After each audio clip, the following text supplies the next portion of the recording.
Indiana Corn Growers Association and Indiana Soybean Alliance present Indiana Ag Policy with your host, Eric Pfeiffer. Welcome into the Indiana Ag Policy Podcast. I'm Eric Pfeiffer. We're on the road for this one. We're at the Commons in Columbus, Indiana, and we just concluded the Indiana Ag Policy Summit from the Indiana Corn Growers Association and Indiana Soybean Alliance. Coming up today, we'll have Courtney Kingery, CEO of Indiana Corn and Soy, and we're also going to hear from Congressman Jefferson Shreve. I decided to record his opening remarks today, and you're going to get those here once we come back from the break. The Indiana Ag Policy Podcast is presented by the Indiana Corn Growers Association, the Indiana Soybean Alliance, and with support from Indiana Farm Bureau.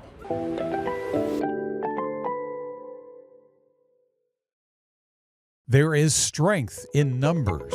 That's why the Indiana Soybean Alliance membership and policy and Indiana Corn Growers Association need you. These organizations represent Indiana soybean and corn farmers on critical and regulatory issues affecting their industry. Along with support from the national organizations, National Corn Growers Association and American Soybean Association, the Indiana members help determine public policy positions on critical issues, including farm bills, trade policy, and ethanol and biodiesel legislation. Become a member of Indiana Soybean Alliance membership, Indiana Corn Growers Association, or both. Visit incornandsoy.org to select a membership. That's incornandsoy.org. I've got some remarks I'm going to reference. There's some ideas that, as I've thought about this morning and put it in the context of my work over the past term, that I wanted to share with all of you in tandem with your work. And so let me kind of pivot back and forth from some of the ideas I put pen to paper on and want to work through as we kick this off this morning. 2 days ago, I was just up the road in Edinburgh, where we met with a group of Indiana's hardwood growers. Not soybean and corn growers, but people that are growing black walnut and other hardwoods.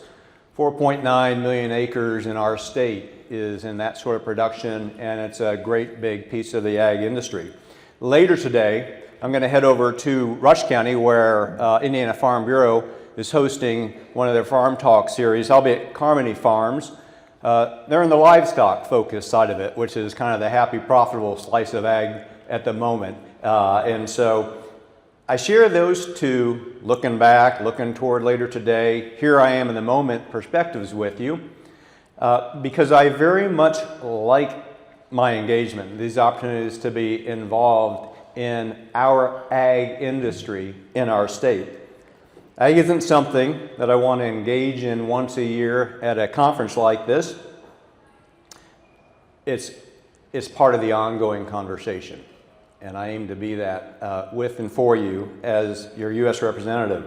One of the great privileges of representing our 6th district is that I get to spend time with producers across our region, from right here in Bartholomew County to Shelby County, up the road in Johnson County, over into Hancock County, where I was yesterday, over to Rush, where I'll be later today. The district extends to Wayne County and Fayette and beyond. I also have the opportunity to represent part of Marion County, where so many of Indiana's ag science companies are headquartered. Every visit across these counties teaches me something. I am reminded of the same sort of truism. The people closest to ag have the best ideas about agriculture. And Washington should do well to remember that. Last night, I enjoyed visiting with Purdue's Dean Engel. Is Dean Engel here? Dean Engel from Purdue's College of Ag. Well, he wasn't dean when I was there, but it reminded me of my own time at Purdue. I earned an MBA in food and agribusiness quite a few years ago, and that experience reinforced something that I believe ever since. Ag is has always been more than just production. It's about innovation, it's about entrepreneurship, it's about science, it's about stewardship, and about building something that lasts. My career has been anchored in business, not politics. I'm just about one term in, but that's been long enough to become convinced that nearly every major policy debate comes back directly and indirectly to ag.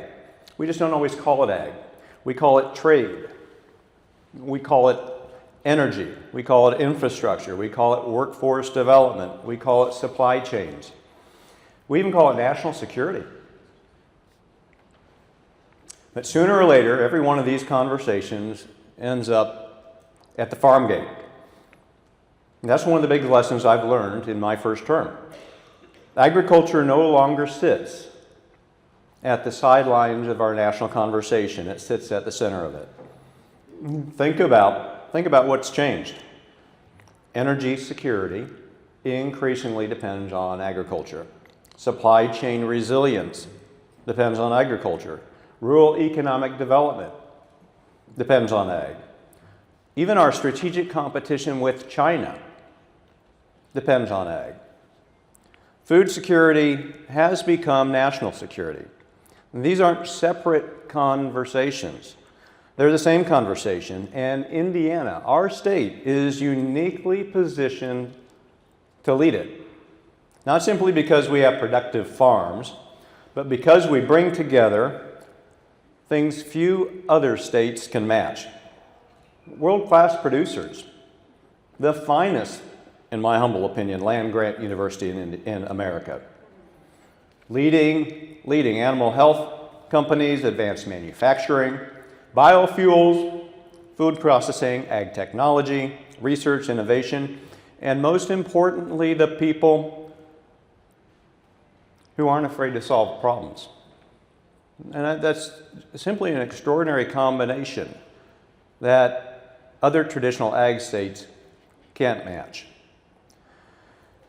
Leadership isn't permanent, even though I believe we enjoy it at the moment. It has to be earned every season, every year, and that's why policy matters. I've learned something else during my almost 2 years in Washington. People oftentimes from the outside looking in assume Washington spends most of its time arguing about ideas. And that's true some of the time. But more often, we argue about priorities.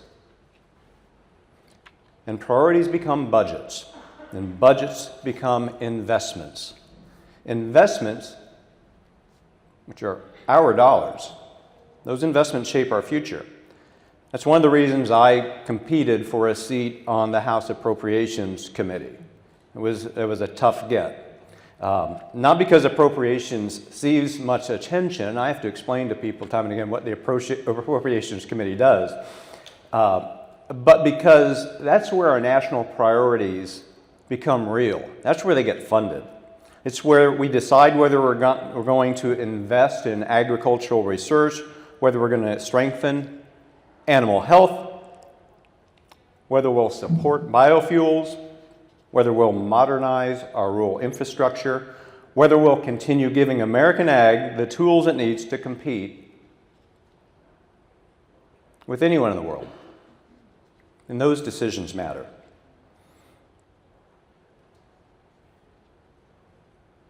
I'm convinced that one of the most important responsibilities I have is not speaking for agriculture.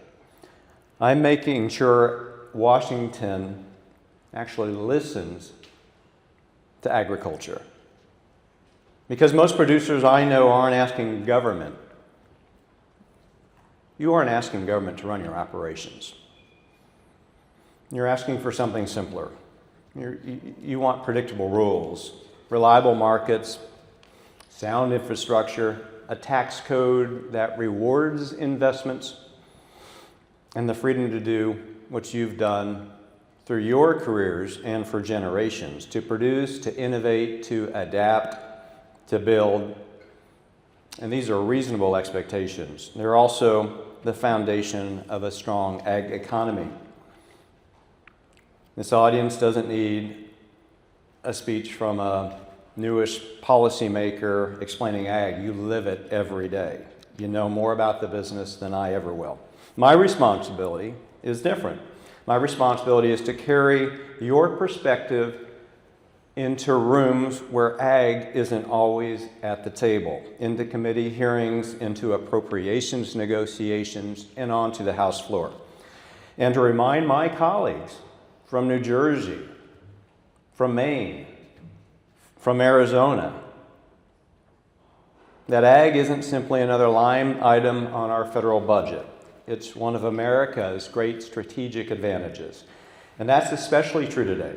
Around the world, nations are competing for energy independence. And our Energy Secretary will certainly talk more about that just after I get off of this stage. We're competing for resilient supply chains, for technological leadership, for food security. Indiana Ag contributes to every one of those goals, not someday, right now. That's why gatherings like this matter. That's why the gathering that I'm heading to later today in Rush County matters. These conversations you'll have today won't stay in this very large room. They'll shape ideas, they'll influence our policy at the state level and beyond. And they'll help determine where Indiana agriculture goes next. I hope you'll continue sharing those ideas with me, whether directly as constituents or through the associations that make Indiana Ag so strong. I represent you. I represent Ag in Washington. I don't represent Ag from Washington, and that's an important difference. The best ideas don't originate in the committee rooms. They originate on our farms, in our agribusinesses, and in Indiana's research labs. And in conversations like the ones we shared last night over a beer at Upland, and the ones that'll continue through this afternoon. I'll leave you with one thought as we kick off this morning. Indiana agriculture has never succeeded by standing still. Each generation has found new ways to produce more, conserve more, innovate more, and leave something stronger for the next generation. That same spirit will carry us through whatever challenges come next, and they are sure to come. My commitment to you is pretty straightforward. I'll keep listening, I'll keep showing up, and I'll keep working to ensure that when decisions affecting Indiana agriculture are made in D.C., this state has a strong, informed, and consistent voice at the table. Thank you for what you do. Thank you for your partnership. And thank you for the opportunity to be with you this morning and to help kick this off.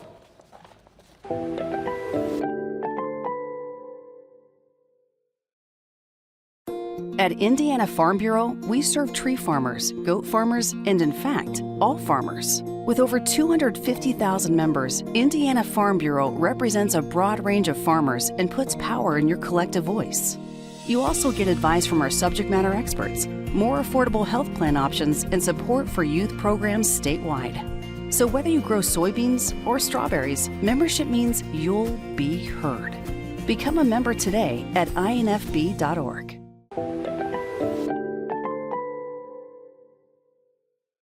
And we're back here on the Indiana Ag Policy Podcast. Eric Pfeiffer, along with Courtney Kingery, CEO of the Indiana Corn and Soybean Organizations. And we just heard from Congressman Jefferson Shreve there opening up the Indiana Ag Policy Podcast. Some great comments from Congressman Shreve. And, you know, I kind of joked on stage afterwards, hey, share that with the rest of the Beltway. Like, a lot of these conversations, they do come down to agriculture at the heart of it. Call it what you want, but agriculture needs to be at the center of this conversation. Your thoughts, Courtney? Really appreciated what he had to say. Two key takeaways I had. First one is that ag is at the heart of so many of these policy decisions.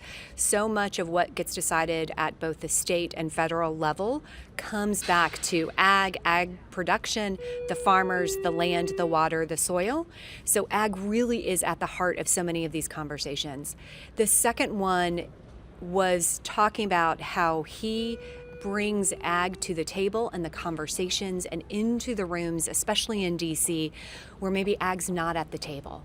And so he's able to be a voice for the farmers in his district, for the production in his district at those tables where ag may not traditionally be represented and recognized. And it's great to have, we've got a pretty good contingency here with the Indiana delegation on the Senate side, the House side. Do you feel like Indiana farmers' voices are being heard out there? Because I think we've got a lot of Congressman Shreves. Absolutely. Here today at the Indiana Ag Policy Summit, brought to you by Indiana Soybean Alliance Membership and Policy and Indiana Corn Growers. We also have Congressman Baird was here as well, sitting in the back of the room. Great supporter. He's on House Ag Committee as well, so we get that Indiana voice onto that. When you look at E15 legislation passing out of the House, so critically important for the markets, about 40% of Indiana's corn goes into ethanol production. That passed out of the House with everyone but one of Indiana's delegation voting in favor of that. So we had Indiana's Republicans, we had Indiana Democrat voting for that coming out of the House. So that speaks to how important agriculture is to the Indiana delegation. They understand the importance of that, and we really do have great advocates on that side. Now, when we look towards the Senate, we're calling on our Senate leaders and our two senators from Indiana to get E15 across that line on the Senate side. But again, we've got great supporters there who understand the importance of agriculture. Let's talk about ethanol. Let's talk about E15. The afternoon here was spent, and let's kind of lay the groundwork here. Today's focus at the Indiana Ag Policy Summit was about energy. We were talking about energy in a big way throughout the day, and biofuels, it dominated the afternoon. And I kind of simply asked the question of the crowd, and Tim Phelps with the Indiana Ethanol Producers Association was kind enough to stand up and give his opinion. But, what is, from a legislative standpoint, the most important thing that could happen? He believes it is E15, if we can get that across the finish line. But I think it's more than that. Like, if we could get every legislative priority for that across the line, that'd be great. But I know that Indiana Corn and Soy, you guys have some things coming up here once we get to the legislative session here in Indiana that we'll be introducing again coming around, where we're going to try this again this year, and it hopefully can happen, because this sounds like great news for Indiana fuel retailers. Absolutely. The afternoon session, we talked a lot about biofuels and ethanol, as you said. One of the priorities that the farmer leaders of ISA, MMP, and ICGA have put forward is around increasing Indiana's opportunities for higher biofuels blend here within the state. We heard that Illinois has some incentives in place, and Illinois continues to grow their biofuels production, consumption within the state. And I have to think, gosh, we should be able to do that if Illinois can get it done, right? We should be able to get that done here in Indiana. But even before that, earlier in the day, we heard a lot about energy and energy production and energy reliability. So when you think about energy on the farm, it's the energy that the farm uses to grow, to produce, to harvest, to transport, and then the energy that comes off of the farm. Going back to some of the conversations, energy is at so much of the heart of what agriculture goes into agriculture, and then also agriculture produces. You had a great panel discussion this morning as we're talking about energy. We had Secretary Suzanne Javorsky. Sorry, I'm mispronouncing that. I had it in my notes earlier. I don't have the notes in front of me. And then Commissioner Bob Dyke was here as well. And we were just having this conversation around energy rates, utility rates, and what this means for farmers. Because farmers are getting a little hit here because it's not really a system built for them. I think that was a big takeaway of mine that you made a point of, is this is a system really made for consumers, regular folks in houses like me, which farmers are too, but they also have that business aspect as well. So how do farmers go about this? I think there was a lot to that conversation. You handled it very well, I thought. Well, thank you. And one of the big pieces of the conversation is, as you say, Rates and rate considerations are often thought of for consumers in urban and suburban areas. That a lot of times the rural consumers don't have a seat at that table or are kind of left out of those considerations. So we really wanted to elevate that conversation with Secretary Jaworski and Commissioner Dyke to talk about how can rural ag be considered in that. We heard from the secretary that at one point Indiana had, I believe, the fourth lowest rates. Now we're something in the mid-20s in terms of rates. So still in the middle of the pack, but not where we were. We heard from both the commissioner and the secretary of how Indiana's an all of the above, and we've moved away from being exclusively coal to a lot of different sources for the energy. And then ultimately, I think their final message was it needs to be some local conversations that, as your listeners are getting their electric bills every month, as they're starting to think about harvest, if they're thinking about harvest cost, what that's going to look like to, run legs and to elevate, and if they've got dryers coming on, coming off, to really have those conversations with their local electric providers, their local electric co-ops. The commissioner mentioned that every one of those energy providers has someone on staff to answer questions. So he really recommended reaching out to the local energy providers for the growers to do that, make them aware, hey, I've got a farming operation. This is when I'm planning on harvesting. This is when my big usage is going to be. And then also reaching out to your local legislators. If there are issues, if you see concerns, you can reach out to your legislator. You can also reach out to the Utility Commission. They have a consumer hotline that if energy users think that there is something that maybe they're not getting a good deal, if something they have questions, if they have concerns, they can reach out to that hotline and also get it reviewed, do a bit of an investigation, or at least have some folks ask some questions. So those were resources that I didn't know were necessarily available. So hopefully the members, your listeners, will know that they can go both to their local electric supplier and then also the commissioners in those hotlines. I found that very interesting that, you talked about peak hours and, again, it's a consumer thing. It's for those urban and suburban folks, but farmers don't really get to choose. The peak hours for farmers are when the weather's nice. It just doesn't really matter anything else. But there is this option to speak with these folks. We talk all the time about networking, but and from the Indiana Soybean Alliance membership and policy, and from the Indiana Corn Growers Association, that's more about networking with the policy makers, the lawmakers. But in this instance, it's networking with your electric co-op and talking with those folks too. Yeah. At ISAMMP and ICGA, we talk about building coalitions, not necessarily exclusively to legislators. It's about building the coalitions to bring value back to those farmers and bringing that information back to our members and the 20,000 corn and soybean farmers of Indiana. So knowing who your local co-op is, who your local electric supplier is, what the phone number is, who those contact people are, that's all important. Also, elevating the conversations, having Secretary Jaworski, having Commissioner Dyke, hearing about those rates and how one grower up in LaPorte, they have triple their energy costs between 3 and 7 p.m. because, that's a consumer. They can't shut off their irrigators at that point. They can't shut off their legs at that point. So even just raising that, the secretary wasn't even aware of that. So raising that, making her aware of that, and she said, I'm going to look into that and try to understand that a little bit more. That's what happens at events like this. Everyone becomes aware of something. Yeah. We might be burying the lead here a little bit. We talked about energy a lot today at the Indiana Ag Policy Summit. I think for a lot of farmers in the room, one of the big conversation points was around data centers. Yes.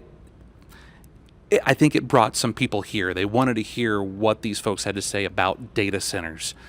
We heard it with Commissioner Dyke and Secretary Jaworski, and we also heard it from Brandy with AES Indiana. Mm-hmm. What were some of your takeaways about the messages about data centers? They're coming, right? Like people can say what they want about, no, we don't need those or this or that, but are you going to stop Googling things or using AI? I don't know that that's the case. They're coming. It's just a matter of how do we go about this? Is that kind of what you're gathering? What I heard from Brandy and some of the thoughts about AES, which I really appreciated the AES coming and Brandy bringing her time, because AES, their service area is Indianapolis, right? Not typically rural Indiana, but they have had so many conversations recently about AI and data centers going into some of their areas that I thought they have a front row seat to this conversation. What Brandy said was that growth cannot be at the expense of both reliability and existing consumers. That was the first time I'd heard that. So saying that both the reliability, supply of energy, and current consumers are incredibly important, and those two areas cannot be sacrificed for growth. You know, it's kind of like we joke, you get a cell phone, and if you go to get a new cell phone, if you're a new customer, you always get a lower rate than the existing customers, right? I think the energy suppliers, the energy companies, the electric companies are waking up to say, wait a minute, we got to take care of our existing customers too, that we can't just give the new customers these great deals and sacrifice our existing customers. So really appreciated that she said that, and I hope that is also the philosophy of all of the energy suppliers and the electric co-ops and the electricity suppliers around the state. Talking with some of the farmers during the break, I heard, you know, what we're hearing is that data centers are coming. It's just, this could be a good thing for our rural communities if it's done right. If we get the right partners with these data centers, if they become a part of our community and they invest in the community, if it's done right, this could be good. Maybe not great because we're still taking up some farmland here, but President Trump has made this a priority. Data centers are going in. But that's what it takes. It's going to be about going about it the right way. And I think another thing that was brought up is local control is going to be a big part of that. Yeah, exactly. So local control is a big part of it. Having a seat at the table, having agriculture and farmers and rural communities giving input, being a part of the conversation, having the data centers, the companies, the Metas, the Googles of the world, having conversation with the communities. We heard a lot about transparency. It's not that the communities are necessarily opposed to the data centers. It's the way they're going about doing it. Don't do it secretive, be transparent, be open, have the conversations, talk about how you can be a good partner, a good community member. We heard about the employment is important in some of these communities. If you've got 40, 50, 60 really good jobs in a community, that can make a difference. We heard about the tax incentives or the taxes that can go back into the communities are going to be really important. We heard how tax incentives may not necessarily be important to these data companies when they're considering where to land.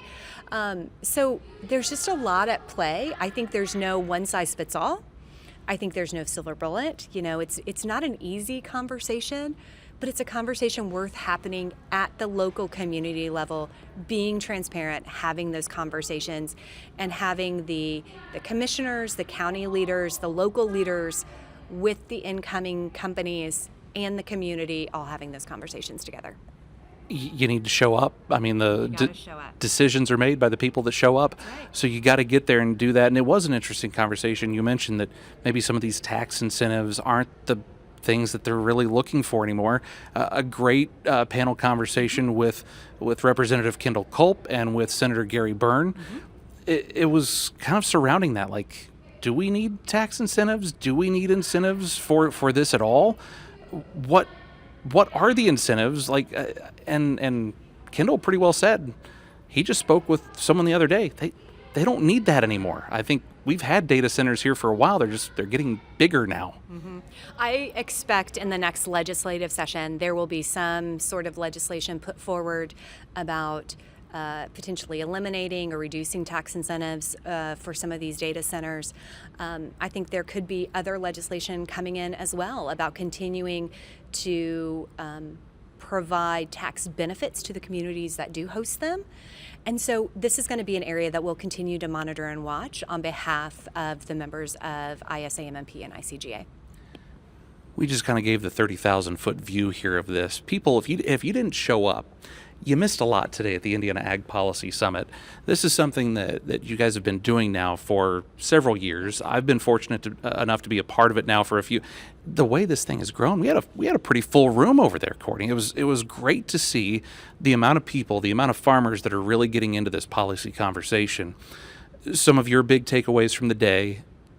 Again, there was so much to go over in the way of energy, from farmers being energy consumers and being energy providers. Absolutely. So much in the day. And first off, being down here in Columbus, this is a great location, a great just environment to have these conversations. And then, two other high points of the day, which you didn't touch on, Eric, was our Friend of the Farmer Award. Absolutely. So the farmer leaders recognizing Representative Baird for his work to support the farmers of Indiana for agriculture, being the friend of the farmer, just thrilled. He had no idea that was coming. So we're thrilled to celebrate him, celebrate his accomplishments. Congressman Baird was recognized a few years ago and won the award a few years ago. So just thrilled to have the representative have that. And then finally, closing us out this evening is Undersecretary Scott Hutchins. Dr. Scott Hutchins, here from Indiana, so we're thrilled to welcome him back, and hearing what USDA and Secretary Rollins is putting forward, how she is such an advocate for the farmers and ranchers of Indiana, wanting to rebuild trust, how they can modernize the data reporting coming out of NASS and NASS data, and underpinning everything that she's putting forward about on-farm profitability, and the work and research and effort that she is putting into the USDA and that Dr. Scott Hutchins is bringing forward. Had great conversations with him. We had a group of the ag leaders together, farmer leaders together, to talk about opportunities in data reporting, how to modernize that, how to improve that data and data reporting. So just really appreciate Dr. Hutchins taking his time to join us this afternoon too. I know that August gets really busy. We've got the Indiana State Fair coming up. We also have legislators that are on recess. I imagine there are going to be some shop talks and some other things going on. Where should folks go to find information here, Courtney? If they want to join you at some of these, maybe they're thinking, gosh, I need to get more involved in some of these policy discussions, and I should become a member of the Indiana Soybean Alliance Membership and Policy Committee or the Indiana Corn Growers Association. Where should they go? Yeah, great. We'd love to have people get more involved, right? So like you said, it's about showing up. So first thing, show up. IndianaCornandSoy.org is the website. They can go on, they can see our calendar events. They can see everything we have upcoming from a policy perspective. On the website, they can also find opportunities, and I'll do a plug. We've got a lifetime membership. So $1,700 lifetime membership. They become members not only of our state associations of both corn and soybeans, but they also become members of our national association. So American Soybean Association, National Corn Growers. That gives them tremendous opportunities like discounts to go to Commodity Classic, discounts on national programs, Cabela's, and some other areas. So not only supports the local efforts that we do here in the state, but plugs them in and gets support for some of those national efforts as well. We got a busy calendar coming up ahead. We've got the State Fair, we've got the Glass Barn. We will have a Farmer Appreciation Day at the Glass Barn. So we would love to have all the farmers out there come out, join us, see what we're doing, get some good food too while they're out at the State Fair. We'll have shop talks. We'll have some different coffee shop talks coming up. So we've just got a busy packed schedule here ahead of harvest. And on that Farmer Appreciation Day, August 14th, we're going to be doing a Purdue Crop Chat in the Glass Barn. So we're excited about doing that as well. So join us for our other podcast that we do. And I do want to point out that the funds to do this policy work, it does not come from the checkoff. That does not happen. Folks, if you want to have a policy impact, become a member, visit that website, talk to someone who's already a member. There are plenty of farmers around the state that make this a priority. And it should be a priority because what's happening in D.C., what's happening in Indianapolis, it's impacting what's happening on your farm. Absolutely. Now more than ever, the policy positions that's happening in D.C., that's happening at the State House, quite frankly, it's impacting the price that farmers are getting day in, day out. We heard from some of the growers today that a press release or a tweet can move the markets up or down. One of the phrases I heard today that prices right now in the current environment, they're, I believe it was falling like a rock down, but moving like a feather up, right? So you got to be involved. You got to be in these conversations, both at the state and federal level, because so many of those decisions are having direct impact on the prices back at the farm gate. Check off funds. The funds that go into that work cannot be used for advocacy and policy work. So it's thanks to our sponsors and great partners and the members that we have to be able to support that work. That's the only way we can do that. So become a member, get involved, and we appreciate you joining us here on the Indiana Ag Policy Podcast to start that journey. But get in touch with Courtney and her team, and let's make that happen. And again, incornandsoy.org. Start there. That'll get you where you're going. And we appreciate you joining us here on the Indiana Ag Policy Podcast. My thanks to Courtney Kingery. Thank you for joining us. And we appreciate the sponsorship from Indiana Corn Growers Association, the Indiana Soybean Alliance Membership and Policy Committee, and also our support from Indiana Farm Bureau for making the podcast happen. We'll do this again here very soon, likely from the Indiana State Fair. So until then, be safe and be well.